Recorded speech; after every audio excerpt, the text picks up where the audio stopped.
I quit.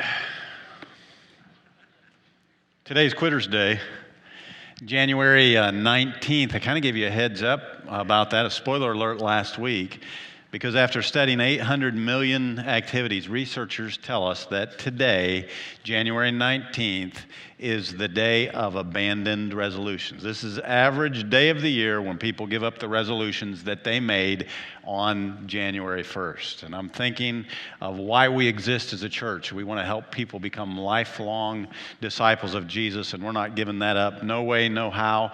It's too important to who we are and to Christ's mission for us, and we want to remain committed to helping people become lifelong disciples of Jesus. So for the last 2 weeks, we have suggested not a string of insurmountable, non-sustainable resolutions, but we've just been talking about some simple, built-in rhythms that we see in the life of Jesus as he called and made and led disciples. In fact, we borrowed these 7 rhythms from a place called discipleship.org, a guy by the name of Bobby Harrington that I've had the opportunity to meet personally, and I've just kind of throw them up there on the board for a minute. Last week, we talked about the rhythm of prayer and fasting, and today we're going to talk about inviting people along into our lives. And what we've done is we have framed this as rhythms over resolutions. And you might be tired of hearing it by now, but we don't call our body sleep patterns circadian resolutions.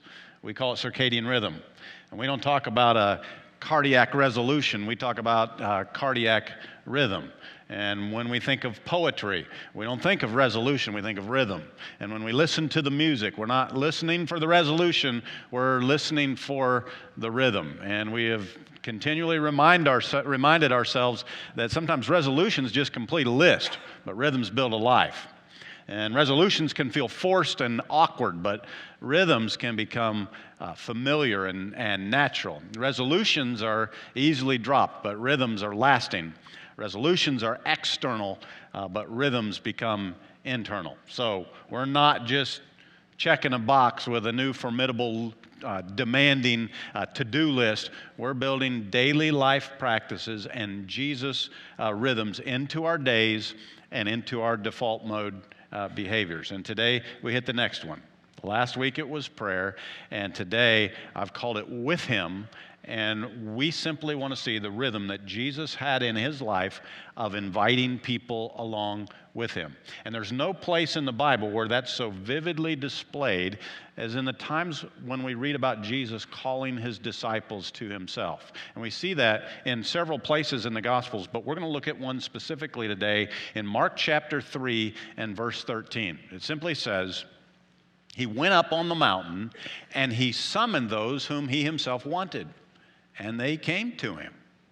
And he appointed 12 so that they would be with him and that he could send them out to preach and to have authority to cast out demons.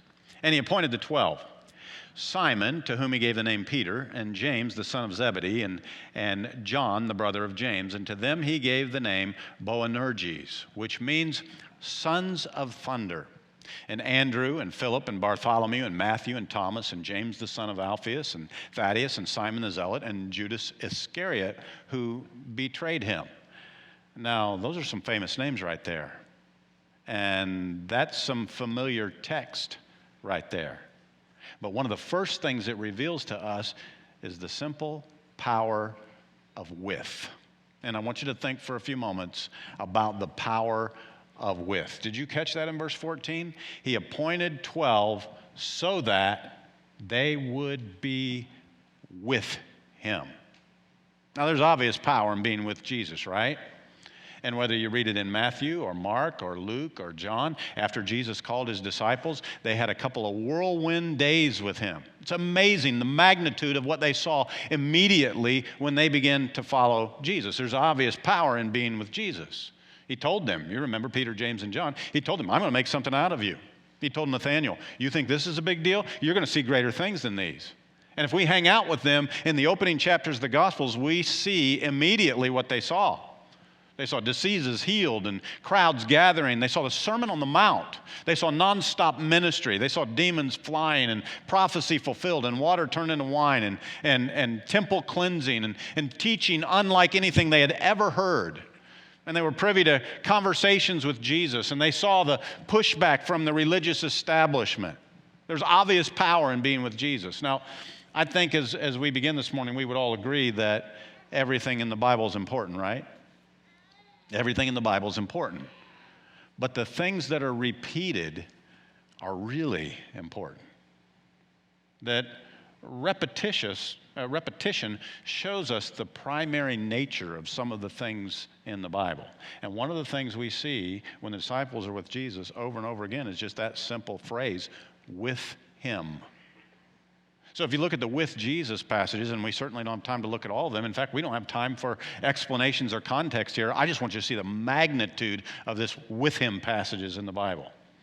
6 days later, Jesus took with him Peter, James, and John, his brother, and led them up. He took with him Peter and the two sons of Zebedee and began to be grieved and distressed. Lazarus was one of those reclining at the table with him. When he was in Galilee, they used to follow him and minister to him, and there were many other women who came up with him to Jerusalem. She went and reported to those who had been with him while they were mourning and weeping. Taking them with him, he withdrew by himself to a city called Bethsaida. It happened that while he was praying alone, the disciples were with him. Now, large crowds were going along with him. Now, one of the Pharisees was requesting to dine with him, and he entered the Pharisee's house and reclined at the table. So they came and saw where he was staying, and they stayed with him. When the hour had come, he reclined at the table and the apostles with him. Soon afterwards, he began going around from one city and village to another, proclaiming and preaching the kingdom of God, and the 12 were with him. He went to a city called Nain, and his disciples were going along with him, accompanied by a large crowd. As a result of this, many of his disciples withdrew and were not walking with him anymore. The apostles gathered together with Jesus, and they reported to him all that they had done and taught. On and on it goes. The people who were with him when he called Lazarus out of the tomb and raised him from the dead continued to testify about him. And back to where we started. He appointed 12 so that they would be with him. I just want you to see the magnitude of that. And there's incredible power in this with Jesus stuff, right? You remember Acts chapter 4 and verse 13. People saw Peter and John and knew that they weren't educated men. And it says in Acts 4:13, as they observed the confidence of Peter and John, they understood that they were uneducated, untrained men, and they were amazed and began to recognize them as having been with Jesus. There's incredible power in being with Jesus. You might be tempted to say, well, yeah, that's true, but we're talking about inviting people into our lives. It's one thing for Jesus to invite people into his life. It's another thing for us to invite people into our lives because we're not Jesus. But there is power in with, even for us. In fact, there's a verse 10 verses later, after it says they were recognizing the disciples as having been with Jesus. 10 verses later in Acts 4:23, it says, when they had been released, Peter and John had been thrown in prison and threatened. When they had been released, they went to their own and reported all that the chief priests and the elders had said to them. I used to read that verse when I met with guests at the beginning of our Mount Gilead starting point experience, pointing out that everybody needs people so that they can be able to go to their own. And we want Mount Gilead to be a place where you can go to your own. There's the simple power of with. But it's not just the power of with, it's the power of with a purpose. Jesus shows us the power of with, but he shows us the power of with a purpose. Look at the text again in Mark chapter 3. He appointed the 12 so that he could be with them and that he could send them out to preach and have authority to cast out demons. The reason why Jesus was so inviting and inclusive with this rhythm in his life is that he was inviting people along with him for a purpose. Now, I want you to imagine something today. I want you to imagine, I don't know how many baseball fans we have here, but I want you to imagine that it is your job to teach somebody how to play baseball that has never played baseball. And they don't know, they've never heard of baseball. They don't know anything about the game of baseball, and it's your job to teach them how to play baseball. And I know there's some of you sitting here today and you're going, I do that in Little League every year. Well, let's make it a little harder. You're teaching an adult how to play baseball. They've never played baseball. They've never even heard of baseball. They don't know anything about baseball. How would you teach somebody who has never heard of baseball to play the game of baseball? Would you just read them some instructions? Something like this. This is a game, baseball, played by two teams, one out the other in. The one that's in sends players out one at a time to see if they can get in before they get out. And if they get out before they get in, they come in, but it doesn't count. If they get in before they get out, it does count. And when the ones out get 3 outs from the ones in before they get in without being out, the team that's out comes in, and the team that's in goes out to get those going in out before they get in without being out. And when both teams have been in and out 9 times, game over. The team with the most in without being out before coming in wins unless the ones in are equal, in which case the last ones in go out to get the ones in out before they get in without being out. And the game will end when each team has the same number of ins out, but one team has more in without being out before coming in. That is entirely accurate. Are you taking notes? Go play ball now. You wouldn't teach somebody to play baseball like that, would you? That's not what you would do. You would demonstrate for them. You would show them. You'd show them how to hold a bat, how to swing a bat, how to watch the coach, how to field a ball, how to run bases and tag opponents and throw the ball and get outs and score. And if we want to be disciples and help people become lifelong disciples, we need to let them see how Jesus did it and how we do it. We need to build this Jesus rhythm into our lives where we invite people into our lives to follow along with us, because one of the most potent and significant things about walking with Jesus was that the disciples got to witness the biggest moments in Jesus' life. But not only that, they got to see what he did when he was persecuted, when he was weary, when he was grieving, when he was tempted, when he was short on resources, when he was under duress, when he was with his family, when he was in public, when he was in private, when he was being exalted or criticized or successful, even when the crowds abandoned him, when he was healthy, when he was suffering, even when his own people didn't get along with one another. They got to see what no one else got to see. They got to see the good, the bad, and the ugly. Now, don't misunderstand. I'm not saying there's anything ugly about Jesus, but there were some ugly things that were done to him, and the disciples had been invited along with him, and they saw it all. And they learned as much, if not more, when Jesus was crucified as when he was hailed riding into Jerusalem on a donkey at the triumphal entry. It was powerful, and it was imperative for them to see the full scope of Jesus' life. In fact, I don't know how much you know about the life of Jesus, but think about the pattern in the life of Jesus. There were some children. People were bringing children to be blessed by Jesus, and people said, don't bother, don't let the kids bother the teacher. And Jesus said, leave them alone. Let them come and be with me. And there's a blind man named Bartimaeus. Jesus is walking down the road. He cries out, Jesus, Son of David, have mercy on me. And the people said, don't bother the teacher, leave him alone. And he cried out all the louder. And Jesus stopped and he said, call him here. I want him to be with me.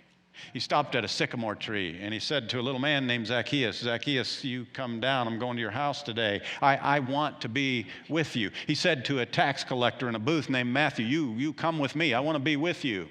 He said to Peter and James and John, leave your boats and your nets and come and be with me. He said to Nathanael, you think what you've seen so far is great? You ain't seen nothing yet. You come and be with me. Andrew comes up to Jesus, teacher, where are you staying? Jesus said, come and see. Come and be with me. Rich young ruler, what must I do to inherit eternal life? And Jesus said, get rid of your baggage and come and follow me. Be with me. He's out with the disciples. They've been sharing all day long, and it's getting toward evening, and the people are hungry, and the disciples say, hey, we better send these people home so they can get something to eat. And Jesus said, no, don't send them home. You give them something to eat. I want them to be with me. He said to a man who inquired about following him, leave your father and mother and come and be with me. When some people, because of the hard nature of Jesus' words, stopped following him, he looked at his disciples and he said, are you going to go away too, or are you going to stay and be with me? Why is Jesus so with-oriented?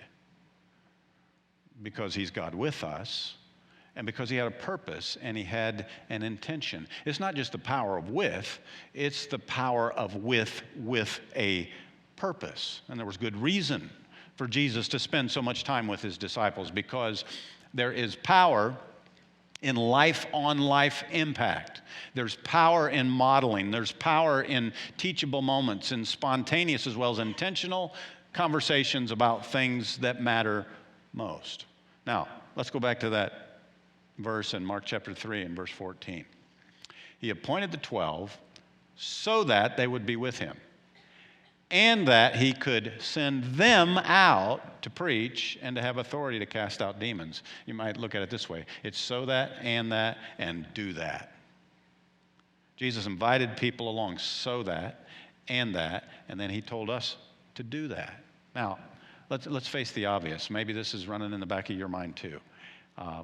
You're not Jesus, and I'm not Jesus. We're not Jesus. We can't raise the dead. We can't call a fish out of the water to pay our taxes with a coin from the fish's mouth. We can't turn water into wine or walk on it. We can't make the blind man see and the lame man walk or live a sinless life. We're not Jesus, but we are connected to the one who can and did those things, and his Spirit lives within us. Would you listen to what Jesus prayed for his original disciples and for us? This is in his famous prayer before he died, the night before he died, in John chapter 17. He said in verse 20, "My prayer is not for them alone." In other words, not just for the disciples. My prayer is not for them alone. I pray also for those who will believe in me through their message, that all of them may be one. Father, just as you are in me and I am in you, may they also be in us, so that the world may believe that you have sent me. Author by the name of Jason Dukes puts it this way. Did you catch that? Disciples of Jesus, together in relationship, making disciples with Jesus, is so central to God's redemptive mission and righteous purpose that he links those who are yet to believe, who are coming to believe in the one he has sent, with the phrase, "May they all be one." How important are relationships? How important is it for us to envision spiritual development within community rather than just looking into a mirror? So important that Jesus prayed for it the night before he died. So important that it's the heart of a new command. I give you a new commandment. Love one another. Just as I've loved you, you're also to love one another. And by this, everyone will know that you are my disciples if you love one another. It is the power of with, but not just the power of with. It is the power of with a purpose. Jason Dukes goes on to suggest in his discipleship book 4 shifts in our thinking and approach to helping people become disciples of Jesus as we invite them along with. And they're not either or kind of things. They're both and kind of things. The first shift is from gospel presentation to gospel presence. From gospel presentation to gospel presence. And he's not saying we never make a gospel presentation. Of course we make a gospel presentation, but it begins with gospel presence. In other words, instead of handing someone a religious tract or a canned memorized speech or an accusatory assessment or cliche-sounding words, we just invite people along and show them a slice of a transformed life. We invite people into our routines, our real world, our recreation, our families. We allow people to overhear the gospel in our lives and to spend time with one another. There's a restaurant in town here in Mooresville that has a half-price entrees every Tuesday night for people who are 55 years old. Yeah. It's good. And my wife and I have started a little bit of a routine on Tuesday nights, half price. I'm kind of frugal. I like that. 2 people eating for less than $10. Now, I got to tell you, they card me. They card me on Tuesday nights when I go in there. No, I'm lying. They don't card me at all. But we go in there. First, we start going by ourselves. Then we start inviting friends. And now we're thinking maybe we should invite some people who are yet to know Jesus. Just inviting someone into your daily or weekly routine. You go to the gym every day, invite somebody to join you. You have a breakfast habit, turn it into a group activity. You have game night at your house, expand your family. You only have believers in your group of friends, invite somebody along who is yet to believe. Not as a project, as a person. You have some neighbors, invite them to go with. You have a hobby, bring somebody else into it, or find somebody who's already into it and get intentional about it. It could be fishing or hunting or disc golf or athletics or exercise or book club or dinner club or game night or serving or working or gardening or motorcycles or mountain biking or camping club or vacation, hiking, whatever it is. You go from just a gospel presentation to a gospel presence that paves the way for a gospel presentation. Second shift, from learned to learner. From learned to learner. Now that doesn't mean we don't want knowledge, doesn't mean we don't want to be learned. It means we also acknowledge the fact that we're learners. Because as one writer says, the word disciple does not merely mean I know a whole lot. So much so, in fact, that I can teach you all the ways of King Jesus. The word disciple doesn't mean I don't have to learn anymore because I've earned my Jesus PhD and my not going to go to hell tenure. The meaning of the word disciple actually implies something more like this. I'm a learner, and I will always be a learner, and I'm more like an apprentice who learns from the master and imitates him doing what I've seen him do in my everyday life, and I'm inviting you into my everyday life so that you can learn too. We'll be learners together. So shift number one, gospel presentation to gospel presence. Shift number two, from learned to learner. And shift number three, from always giving answers to asking some questions. From always giving answers. That doesn't mean we don't have the answers. We know Jesus is the answer. It doesn't mean that people are looking for answers. We want to have answers, but sometimes we need to ask questions. A guy by the name of Martin Copenhaver wrote a book called Jesus is the Question. And the premise of his book was that Jesus asked questions approximately 10 times more than he gave answers. And he had all the answers, didn't he? But the reason he asked questions is so that he could get to the answer and help people arrive at that answer. It doesn't mean we don't have answers. It doesn't mean we don't share answers.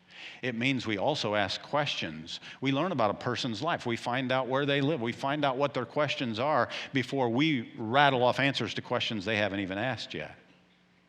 Shift number four, from inviting to inviting along. From inviting to inviting along. You know, the invite to way of discipleship usually involves a once a week interaction with a lot of people around a common topic, and that's good. We don't want to stop doing that. People are open to an invitation for you to come, bring them to church with you. That's not bad or wrong. But there's also the idea of inviting along way of disciple making, which usually involves interacting multiple times a week with a few people in common habits of everyday life. This is for those who already believe and for those who are yet to believe so that they can see the ups and the downs of one another's life. Here's all I'm asking you to do today. This is a rhythm I'm asking you to build into your life. Invite some people into your life. Some believers who could learn more from you. Some believers who might strengthen you. Some people who are yet to believe in Jesus. Invite them into your routine. I'm not talking just about bringing somebody to church with you, although that's a part of what you do. I'm talking about letting somebody get close. I'm talking about the inconvenience and later the joy of letting them into your daily personal world to discover what walking with Jesus is like. I'm talking about friendship. I'm talking about eating together. I'm talking about hiking together, playing together, shopping together, taking a class together, projects, interests. But here's an idea. Instead of hunkering down in the privacy of your own family room for the Super Bowl this year, invite some people to join you. Let them see how you react when your team's winning and how you react when your team's losing. Let them see what you do, not if, but when the officials blow a call. Maybe you'll stop and thank the Lord over pizza and wings at halftime, or take some time to discuss spiritual things when the conversation leads there. I have a friend here at Mount Gilead, and I've watched him in the last year or so, invite people into his daily life and passions.